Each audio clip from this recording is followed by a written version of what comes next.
This episode is brought to you by Progressive Insurance. Do you ever think about switching insurance companies to see if you could save some cash? Progressive makes it easy. Just drop in some details about yourself and see if you're eligible to save money when you bundle your home and auto policies. The process only takes minutes, and it could mean hundreds more in your pocket. Visit Progressive.com after this episode to see if you could save. Progressive Casualty Insurance Company and Affiliates. Potential savings will vary. Not available in all states. Insurance isn't one size fits all. That's why drivers have enjoyed Progressive's Name Your Price tool for years now. With the Name Your Price tool, you tell them what you want to pay, and they'll show you options that fit your budget. So whether you're picking out your first policy or just looking for something that works better for you and your family, they make it easy to see your options. Visit Progressive.com. Find a rate that works for you with the Name Your Price tool. Progressive Casualty Insurance Company and Affiliates. Price and coverage match limited by state law. You're listening to this podcast, so I know you've got a curious mind. Here's a helpful fact you may not know yet. Drivers who switch and save with Progressive save over $900 on average. Pop over to Progressive.com, answer some questions, and you'll get a quick quote with discounts that are easy to come by. In fact, 99% of their auto customers earn at least one discount. Visit Progressive.com and see if you can enjoy a little cash back. Progressive Casualty Insurance Company and Affiliates. National average 12-month savings of $946 by new customers surveyed who saved with Progressive between June 2024 and May 2025. Potential savings will vary. Yay Networks. Parenting is such a breeze, oh, but it would bring you to your knees if it weren't for Chatty Daddies. Oh, yeah, the Chatty Daddies. Welcome to the Chatty Daddies, a podcast about three parenting experts who are just navigating life together, and we want you to come along on this journey. We have quite a special episode today, boys. Yeah, I know. We have a special guest, Kirk Herbstreit. Woo! 10 times the man that I am. He played football on a football field. Most football players play on a football field, Nick. Yes. Kirk has a new book out. It's called Out of the Pocket. He's the host of College Game Day, which I love him on that. I think he's awesome. And so we'll get to chat with him about fatherhood and football and all that. That's going to be fun. I took a little look. You know how you get you want to do research or whatever, and I have his new book. And so I wanted to, not read it all the way through. That's impossible. I'm not a fast enough reader before we talk to him, but I wanted to thumb through and be able to be like, hey, throw in a question that's not from the first page of the book, but let me see how he starts it off. I almost teared up from the prologue. Like, it's really good. Him talking about his two sons, his twin boys that were preemies, and the doctor was like, they'll never play football. You know that, right? Like, rude to Kirk and his wife. And then he flashed forward to 20 years later where they're playing. They are in the college national championship. Look at that. Wow. Unbelievable. That's insane. That. Studs. Man, what a story. I'm excited to talk to him about that. But guys, one thing I got to know is it's about toys. Question about toys, because I have two kids, Davis and Ellie, 2.5 and a 4.5, and I've definitely found that there's definitely toys that you should and shouldn't get, and I'm curious if you guys have had this experience yet. I think the first thing is kind of just like if grandma or something comes over and is handing out a toy, if it's just like a Happy Meal toy, both kids have to have a toy. Yeah. Like, you can't just give one kid a toy, not the other. But we went on a family vacation with a bunch of cousins and stuff, and all the boys got swords. And just play swords, plastic pirate swords. And man, if this toy has not been the absolute worst toy we've ever had, because my son's now become very aggressive with this sword, and running around the house, terrorizing my daughter, terrorizing us. I took the sword away. I hid it. It's in my drawer right now, so he doesn't know where it is. And I'm debating about just not giving it back because it's just been such a terror of a toy. You know what mine is, Nick? And it's similar because it's sort of a sword, but it's this toy I always wanted when I was a kid, but my parents never got it for me. I don't know if it was because we were broke or because they were smarter than I am, but it's the lightsaber. Oh, yes. You know the lightsaber, the one you flick it and it comes out. It telescopes. Telescopes. It's and so cool. Some of them, the ones that I found had the noise on it, so it even creates a sound. Awesome. So it was around the time The Mandalorian, the first season, came out. My son wanted to watch that show, got into it, and then wanted a lightsaber of his own. And so, like you mentioned earlier, if you get something for one kid, the other kid needs one. And in my head, I'm thinking, well, he's probably going to want a sword fight with his sister, right? Or lightsaber fight with his sister. So I got Chloe one as well. And it turned into just a war zone in our house with those two damn lightsabers. And they're whipping it as hard as they possibly can, right? One of them is, and that would be the brother. Chloe is a little more careful, and she knows how to play gently because she's a girl. It must be embedded in their DNA. But us boys are stupid. And, he was flinging it at her. She would have marks on her legs from the slapping of the lightsaber. There was always crying going on. Hang on, we got CPS on the phone. Exactly. This is, and as a parent, you get scared because people are going to think you're probably whipping them with some sort of stick or something when they go out in public. Yeah. And so those things lasted in my house, I believe, 3 days before I finally had enough and got and took them away. Never gave them back to the kids. Yeah, got to take him away. It's too much. And my son, he's just been really into superheroes and stuff too, and he loves Black Panther. And so he's been going around.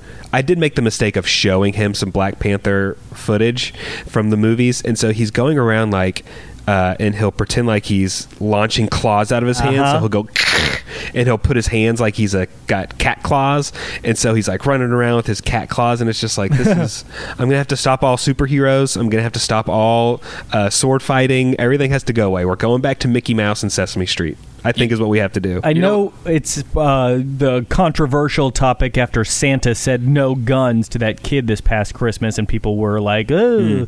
But Nerf guns, I had a ton of them, and they were awesome.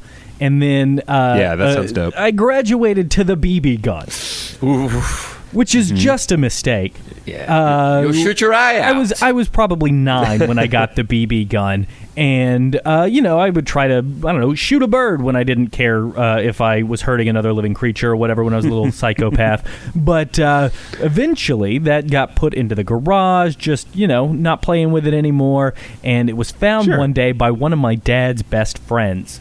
And as I was walking away, my dad's best friend shot me in the back. It came full circle and shot me. What? And that was the maddest I've ever seen my dad. My own gun used against me. Oh, that time I was probably 14. Yeah. That's scary, too, to have that thing hit you so fast.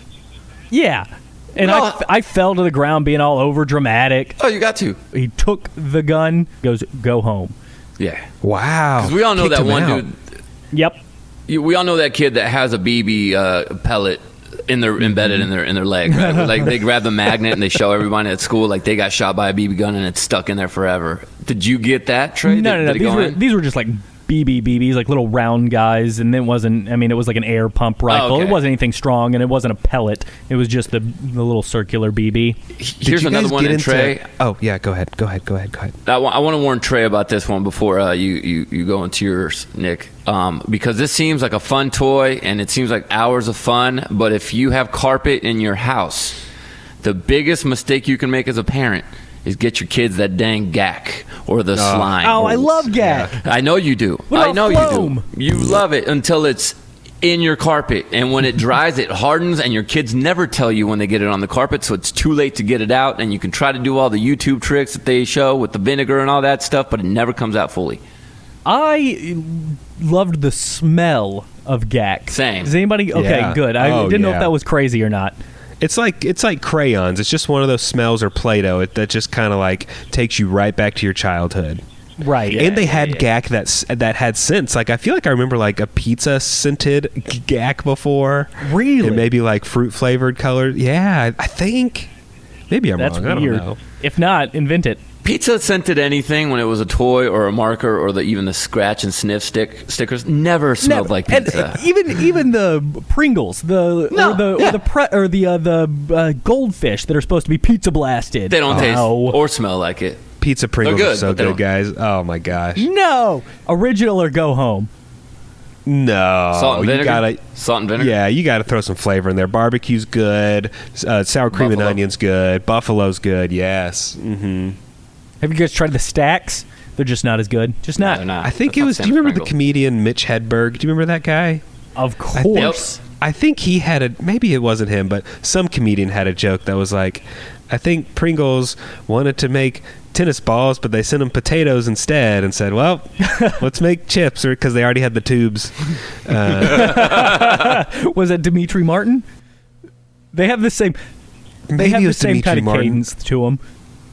It sounds like one of those two. Yeah, but did you guys ever get into paintballing? We were just talking about guns, and that just made me think of paintballs. I've only been a and couple stuff times. like that, or like I wanted to, airsoft. but I never had my own. Yeah, that was definitely something. It was something I wanted to get into as a kid, but my parents always came up with Of an course. excuse for me not to get a paintball gun for Christmas or not to go to the paintball range with my friends. So I've only gone like maybe 5 or 6 times in my life. It's fun. Not it's expensive. to tell another like downer story, but I had a friend that was really into paintballing, and so he just had like open cartridges of the CO2 that you use to force the air the paintball through. Anyway, turns out later he got hooked on doing whippets. Yeah. Oh, dang. Paintball was the gateway for him? I don't know if it was the gateway or if the reason that he had so much, like he wasn't going and playing paintball every day, but he had all these cartridges all over the place whenever I'd go to his house. Oh, no. That's wild. Hopefully he's all right. Dang. Have you seen the dudes that play paintball? That's crazy. And they do that little finger trigger thing where they're Yeah. with their 2 fingers, and they're going so fast because they got to shoot it. That's why I don't go, man, because there's some serious paintballers Right. out there that'll knock you out right there. Hey, speaking of stuff that like gets stuck in the carpet, did y'all ever have creepy crawlers whenever you were a kid? Like it's like an easy bake oven for kids or for boys. I wanted one so bad, Same. but I never And so had one. I would just keep using like the same tray over and over again, and then like it would start to burn the edges, and the tray would get a little like wonky, and it would spill out everywhere. So you get like half melted plastic just all over the. And I lived in an apartment, so it wasn't like my mom was getting her deposit back. Can I blow your mind? Yeah. So creepy crawlers, we've said creepy crawlers and easy bake ovens. They're essentially the same thing, just Yeah. different colors because you're just cooking with a light bulb. Creepy crawlers at one time had like edible stuff that you can make like gummies out of the tray. So you can make like gummy scorpions and gummy snakes and stuff. Yeah, And you could eat them. that sounds delicious. For some reason, I'm not completely sure any of those are FDA approved. I don't know what it is. No, there's not a chance. But I don't think they are. A chance. I want to do a little bit of Chatty Daddy court, if you guys don't mind. Ooh, let's do it. With something yes. that happened over the weekend. And I think this is something that happens to a lot of us Chatty Daddies and Chatty Mommies when we have 2 or more kids. So let me paint the picture. Kinsey and my wife and I downstairs told the kids to go upstairs to brush their teeth, which there's always an altercation.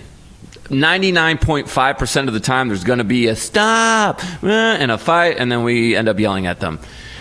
This particular time was no exception. I heard Chloe saying stop, Kaysen doing something to annoy her, and then I heard a pretty loud bang, and then I could hear Kaysen going, oh, like he was about to cry, and then I heard my daughter freaking out going, I'm sorry, I didn't mean to, I'm sorry, and she ran in her room scared. Oh, no.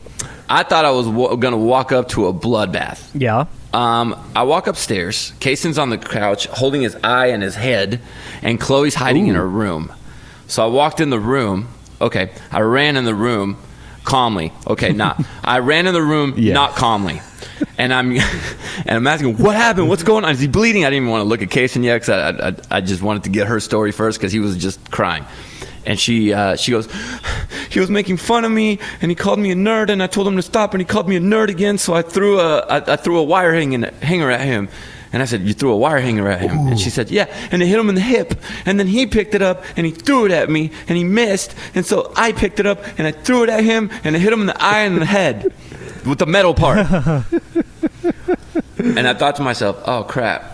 So I walk out there, and now I'm trying to get Kaysen's side of the story, and he's freaking out. He's telling me, you need to ground her for a month. She tried to kill me. I'm like, stop with the acting. We got to go for the bigger punishment so that because Dad's not going to do a whole lot. So if you say ground her for a year, maybe she'll get the month. If you say ground her for the month, maybe she'll get the week. And this is where I found myself in a predicament because here's the thing, guys. I completely agree with what Chloe did. right? Because Okay. I'm trying to teach my kids, if you push somebody and constantly push and push and push and push and push and push, you're going to push that person to a point where they're going to break. And he does that a lot with his sister. So I looked at him and I said, well, she is going to be in trouble, but so are you. And he said, what? But she hit me. And I said, no, she hit you because of your actions. And I've asked you to be nice and to not make fun of her, and you finally did it so many times that you pushed her over the edge. And he goes, but I didn't do anything. And he was right. You know what? He hadn't done anything. But then I thought about it, and I said, no. Didn't you pick up the hanger and throw it back at her? And he said, but I wasn't trying to hit her in the face. And I said, well, you still picked it up and you threw it at her, so you both are going to be grounded for the week. And it was one of those moments where, does there need to be one culprit, or is it okay for, as a parent, to give them both an equal punishment? Even though I think Chloe was she was on the right side of things, but also the furthest on the wrong side of things, because she did clap him in the head pretty hard. Yeah, double ejection is fine. You know, so Yeah. because if we don't teach our kids that there's repercussions for pushing somebody, and they go out there and they bully the wrong kid, or they make fun of the wrong kid, that kid's eventually they're going to explode and punch him, right? Right. And then they're both going to get in for trouble. sure. And now They were each in the wrong. You definitely handled it correctly. Okay. Kaysen needs to learn not to mouth off like that, and Chloe should learn not to get physical. I may not be right here, but I feel like Nick Adams' parents have had to deal with a brother situation a time or two. Didn't they have a fun punishment if you were... If we would have to sit and hold hands on a church pew that was in our house. We had a church pew in our house, so we would sit and hold hands. Yeah. So maybe you can try... I've heard of some parents getting an extra large shirt and putting both kids in the shirt, and they have to it's kind of just like the same sort of situation. They have to hug each other for 5 minutes, and then they're done with their punishment. Yeah. And I try to think about this too, guys, and if you're a parent, especially for the moms out there, because Kinsey looked at me and she goes, I just don't understand. I don't understand why he is that way towards her. I don't know why he pushes buttons or makes fun of her.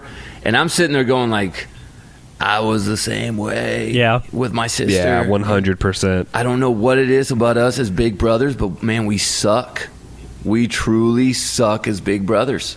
And little brothers are just as bad. I'm a little brother, and I would poke at my sister and try to get her to get angry. You have it easier because I feel like little brothers would get away with it, because they're the baby. And so as the older brother, you need to know better if you're the older sibling. I feel like I can see the younger brothers being snappy and going at it, but I don't know what it is about the older brothers and sisters. We just we don't care. We push those buttons. I think it's just a sibling thing, boy, girl, whatever it is. It's just a sibling thing.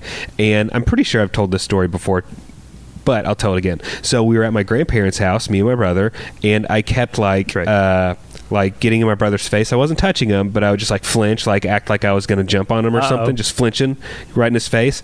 And he kept telling me to stop. I kept doing it. And my grandfather told my brother, he said, well, if Nick does that again, just punch him in the face. And I was like, well, my brother's not going to punch me in the face. So I did it. And sure enough, my brother punched me in the face just like my grandfather told him to. And I start crying, nose starts bleeding. And my grandfather's like, well, I told you that, you shouldn't do that. And here it is. So I stopped. I didn't do that again. Did your brother get in trouble for the punch, though? No, I don't think so. That was granddad. That was at grandparents' house, and my granddad just gave him the blessing to do it. Yeah, that's an old school grandfather thing to say and do. Yep. Yeah, you got to remember, there's different rules at the grandparents' house. When you go in there, you're in a different ball game than you were at your parents' house for sure. But maybe definitely. After all this.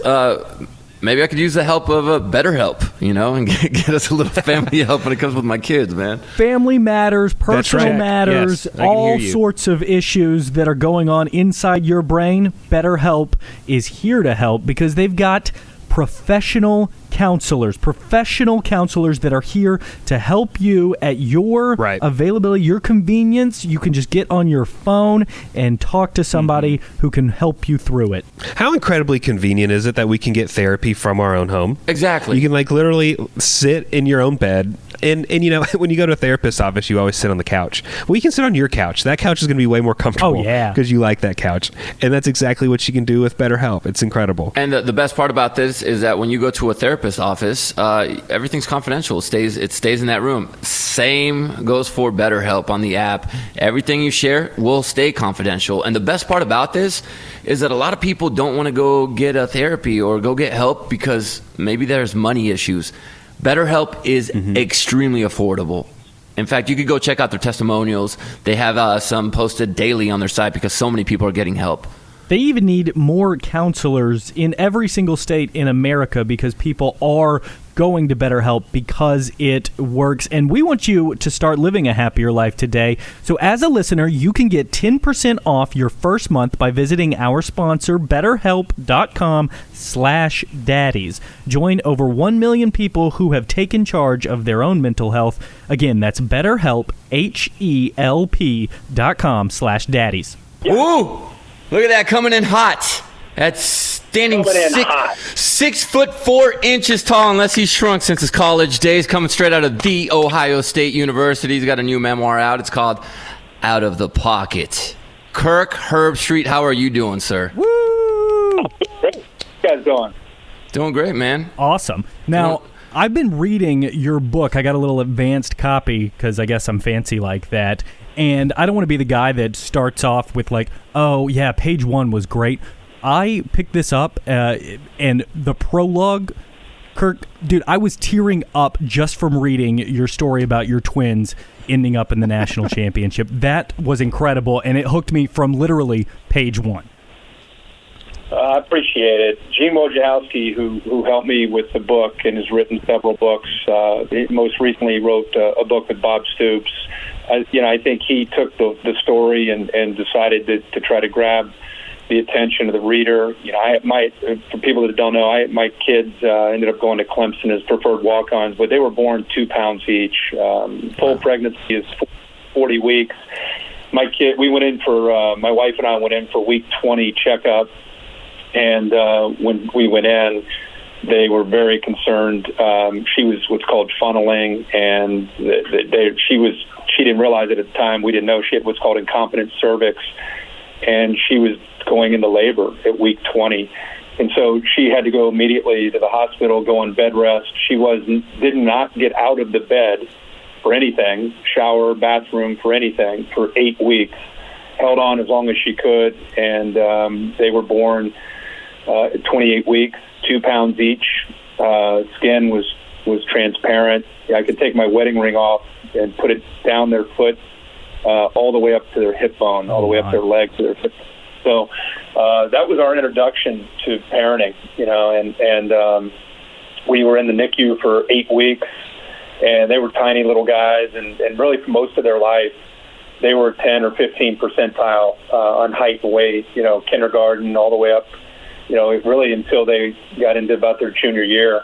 They were always kind of the smallest guys, and they ended up to the point where they got decent at football and ended up going to a camp at Clemson and did really well, and had great junior and senior years in high school, and then ended up getting a preferred walk-on to go to Clemson. And so, yeah, awesome, Kirk. Quite a story. And amazing. That's just one of the several inspirational stories that I have read in your book. I haven't made it all the way through, but I'm really enjoying it so far. Well, Kirk, I've said this. When I write something, or maybe if I write a letter to my kids or my wife, I know I gauge it by, do I cry when I read it back? Do you do that same thing? Did it bring tears to your eyes to relive these stories? Oh my gosh! Now you gotta know that I'm a very introverted, quiet person. I don't open up my emotions very often, so I keep a lot of stuff inside. I always have. So I grew up in a lot of dysfunction as a kid. Parents divorced when I was 8, and just had a lot of. Dad remarried, had a stepmom that was not the greatest, and it was around her, and stepbrother. My mom remarried. Just a lot of living in different places. I went to 8 different schools in 9 years, and so all along as a shy guy, I just kind of held on to a lot of that, and I just never really revisited much of that. I just kind of left it there. And Gene, when he wrote this book with me, he got me to think about some stuff and that I had compartmentalized and opened up. So it was a very emotional, therapeutic experience to go through some of that stuff. And, I think at the end of the day, and he kept reminding me this because I was hesitant at first to really open, was the people that are reading the book, the people that choose to buy this book and read it, you're going to hope that this book and these stories will resonate, that people maybe went through their own trauma as a kid, whether it was divorce or whatever they might have gone through. And everybody's got a journey, right? Everybody's got some of the trials and tribulations we all go through.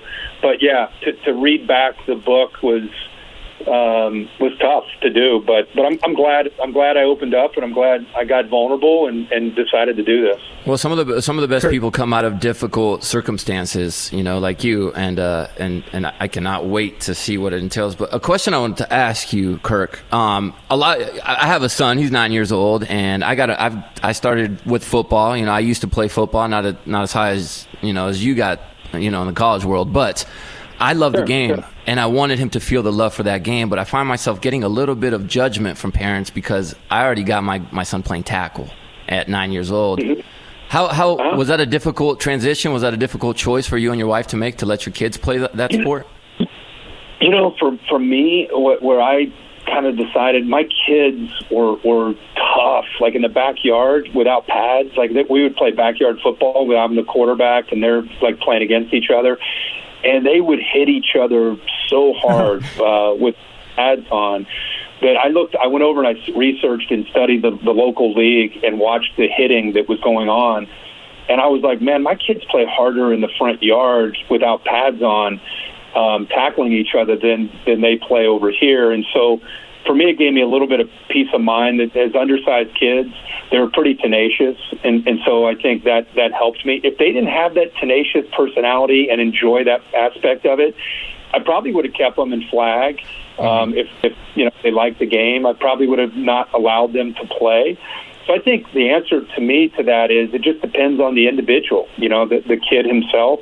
And if he's drawn to the contact, he's not intimidated or freaking out about it, he's enjoying it, then I would say it's no biggie. If you have a good league, some of that Friday night type stuff is crazy. These crazy people that are living vicariously through the kids. I mean, that's insane, and that's terrible for the game.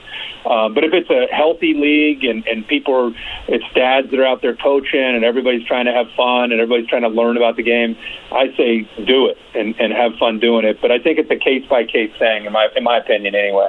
Yeah. Kirk, you got 4 boys, right? Yeah. Yep. So is 4 too many kids? That sounds like a lot of kids. That's too many, right?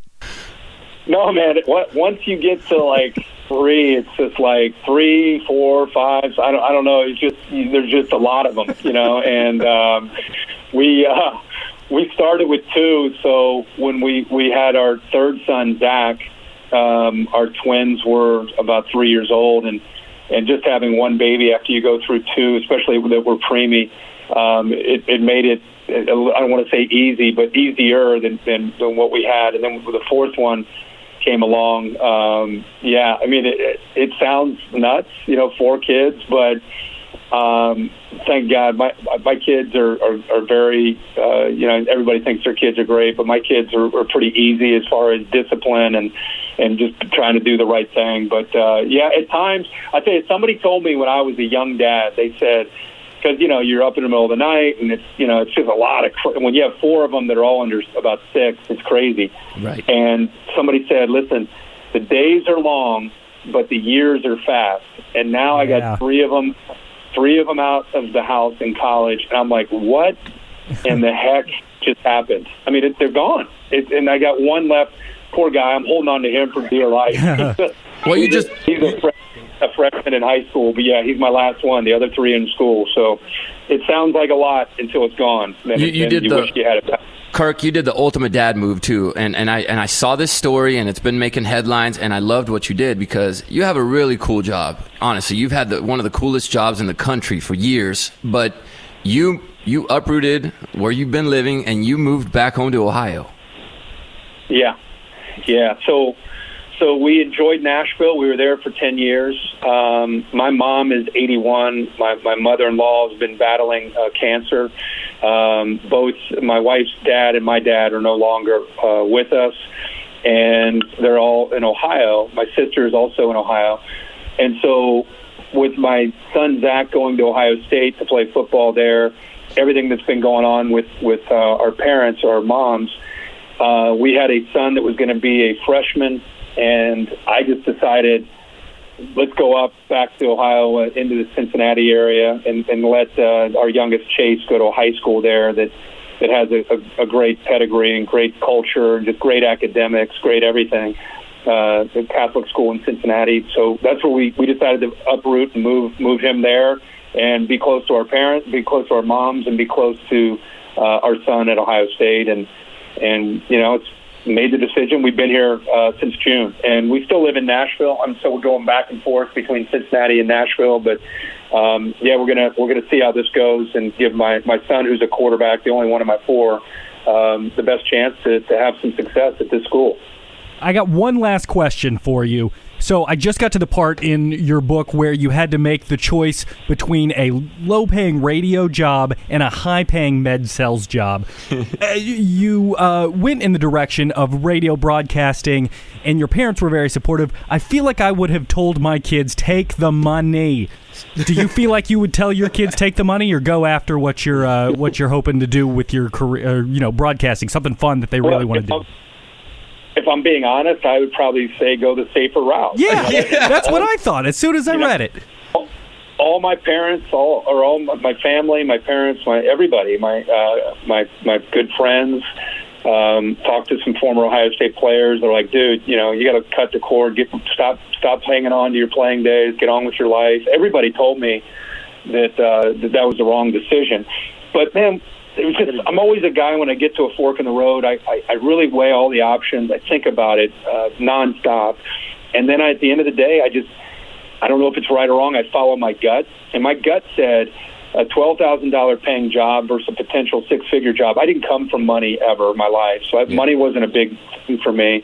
And then $12,000 at the time sounded actually like decent money to me, and so I learned a valuable lesson about the importance of choosing a passion, and money will come later. And when I talk to kids in college that are playing football, I try to talk to them, chase that NFL dream, man, go get it. But listen, if that doesn't work out, or if it does work out, just keep those doors open for other passions that you find. Don't put all your eggs in one basket. And I'm so lucky. I had no idea when I picked that radio job that these other doors would open, and I would end up getting the ESPN and working on College Game Day and calling the biggest games every week and calling national championships and being in the position I'm in. I had no idea. And I didn't even think that was a realistic goal of mine. But here I've been now for 26 years. So follow that passion, and I just feel like good things can happen for you. Kirk, you bet on yourself, and it worked out, dude. We really appreciate you giving us time out of your day, because I know you're very busy. Make sure you pick up his book, Out of the Pocket, which Kirk did quite a bit in his playing days. And Kirk, hopefully we get to talk to you again soon, man. Thank you so much for your time.